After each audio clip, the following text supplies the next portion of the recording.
Hello everyone, a very warm welcome back to the channel again. My name is Vic. I'm a painter in Gloucestershire. If you're new to the channel, welcome along. And each week I show you a new painting that I've done. It could be new, could be old. In this case, we're going to be looking at an oil painting I did back in 2012. Now this is an abstract oil painting, as you can see. I'm mainly known for doing kind of abstract work. And the last couple of abstract pieces I've showed people quite good feedback. It's a bit wacky, it's very abstract, which is kind of unusual for me. My stuff's usually more graphic. Anyway, take a little zoom in here so you can just take a look at the texture. That's the most important thing. Now this one's got a mixture of texture actually. So some of it is smooth, which I've done with the brush. Other parts of it, like this for example, you'll see are quite prominent, quite proud, quite spiky. As I said before, almost like a meringue kind of thing. When you pull that knife off, you get that effect where pressure pulls off the paint off the canvas and you get those nice peaks and troughs. I was quite pleased with this one actually. I'm just going to show you a bit more detail. I hope I can catch this on the light. In the way this kind of paint mixed. These are not kind of typical colours for me, these kind of paints. So I've got these kind of yellow, rose and the greens all together, but they worked out kind of really, really well. I actually started to get kind of quite excited when I was doing this really, because it almost kind of reminded me of slightly impressionist style painting, you know, where you got those mixes of colour and combined with the texture gave it a very, really, really nice feel. I think with these kind of style paintings, these are done, you know, I learned an expression, they call them expressionist paintings. So I don't know if that really does sum it up really, but if you want to Google it, expressionist abstract, I suppose it might kind of sum it up. I think it's more kind of, like with all my work, but especially this really, that this is kind of like a bit of a mental journey for me really. So I'll sit down and do something like this, won't plan it, come off the top of my head, and I'll just be kind of adapting the design as it goes along. If I find something that works really, really well, I'll kind of make good use of that and make sure it's kind of prominent, it's going to be part of the painting. But obviously it's a cool thing, you can't have nice bits all the time. So, you know, you're going to have bits you like, bits you don't like, bits that are easy, bits that are more difficult to do.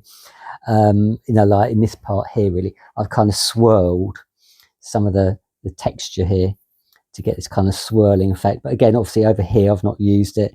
Over here, it's more flat kind of thing. This, for example, down here is more bang, bang, bang, bang with the edge of the knife. But it's using those kind of different ways to drag the paint across, because the paint is quite heavy when it goes on. For example, like here, for example, I've started with these colours here. These are the kind of dark blues and greens. I've got the brown coming in, and I've pulled the whole thing together. I kind of put it on separate, but blended it and then yanked the whole thing down using a knife, kind of pulled that with the blade of the knife down.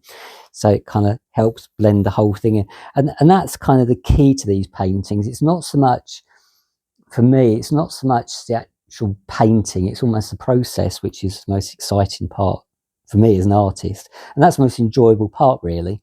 You know, it's like everything, what you end up with at the end of it is kind of in a lap of the gods in a way. You hope you end up with something nice, but for something like this, it's almost like a therapy, I guess. It's kind of more kind of just enjoying the actual painting process. Now I didn't do many of these really, I only did about a dozen, for the simple reason they just take so long to dry, and I was very inexperienced as an oil painter. This is the first time I'd used oils before, and I was using it in a very kind of undiluted, very heavy body way, which was fine, but because it took a very, very long while to dry, something like about 6 to 8 months to dry for something like this, which is crazy really. I mean, I just can't afford that kind of time for work to be sitting around drying.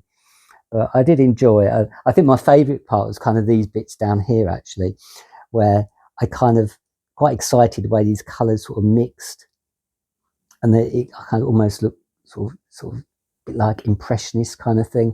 I mean, if you've ever taken any look at really impressionist paintings, people, I'm trying to think the names, I've gone totally blank now, but if you have a look at paintings really, really close up, you can actually see the way they've been painted.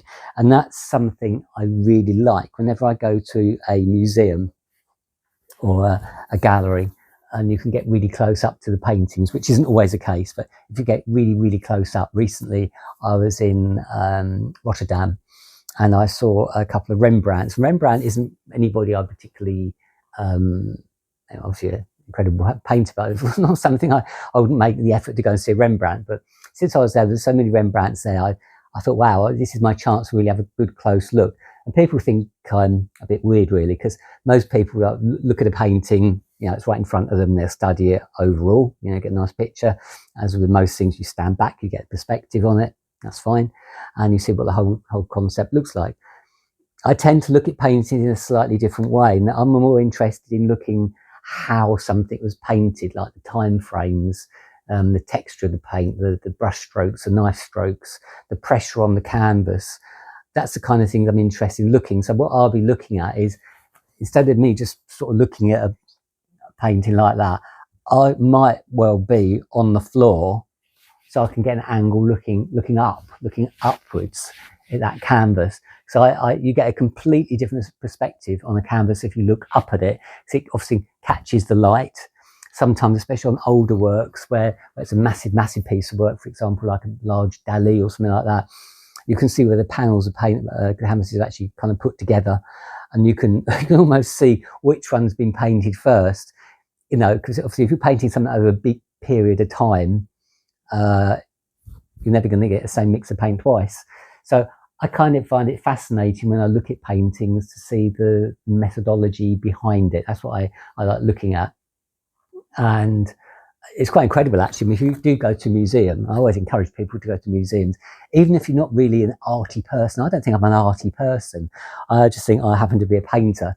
So I quite like things like that. But I'll be going to a gallery really just to have a look at the style, have a look at how something was painted, to see what it looks like real life. Because if you look at something in an image, and more so now because we've got digital imaging, which is, I don't know, do I love it or hate it? I suppose I should say I love it, but if my heart is speaking, probably say no, I don't love digital imaging. I don't love anything digital, because it just, what it does, it's too precise. It breaks everything down into very small particles, if you like. I mean, because it is a computerized image, it's like blocks of color, pixelated, which everything is, obviously. But if you've taken an old-fashioned photo kind of thing, it's not pixelated. It's much more smoother in a way. Obviously not so clear, but it's smoother. You get a better idea of the transitions from one color to another, from one tone to another. When you look at a digital image, the chances are it's been heavily edited to get the colors as bright as possible, to get the lighting as good as possible, and you lose something in it. And I always say painting is very, very similar to music. And I've been watching a very good chap on YouTube recently. I think it's called Wings of Pegasus. I think that's what his channel's called.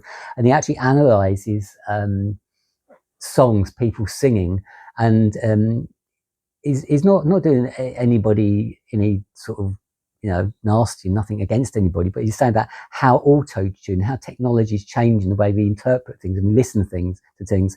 And you can see that perhaps what somebody produces in real life in a vocal form is not the same as what it is once it's all produced and edited and whatever. And that's the same with the painting. I think that I'm really worried that it's going to take over. It probably has already anyway, but that's why I say to people, if you get the chance to go see a museum, go see real paintings, even if it's not a really well-known piece of artwork, it's something perhaps you like the subject or you just got a bit of an affinity with, go along, have a look in person, because it's one thing looking at a picture in a book or looking at it on a screen is just doesn't give you any idea really what something's like. But go in person, look at something close up for real with your own eyes. You'll get a completely different perspective. You'll get a different feeling, a different atmosphere. It will be totally removed from looking at anything on the screen. So whilst screens are great and they've given us the ability to look at things and to share images, there's a price for that. And the price is you're not actually seeing the true painting or the true image. And that's something to bear in mind, not just with paintings, but with anything you see online. It may not be as it appears to be. So with paintings especially, always go and have a look if you get the opportunity. If you're traveling on holiday, wherever you go, most places have got an art museum some way. Always go and have a look at a museum. See something up close for yourself. It's going to might blow your mind. You might discover something completely different that you never even thought of.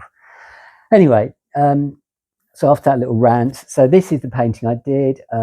I like the colours on this. They've kind of blended very well. As I said, it's got quite a texture to it. It's just on the canvas board, really, nothing fancy.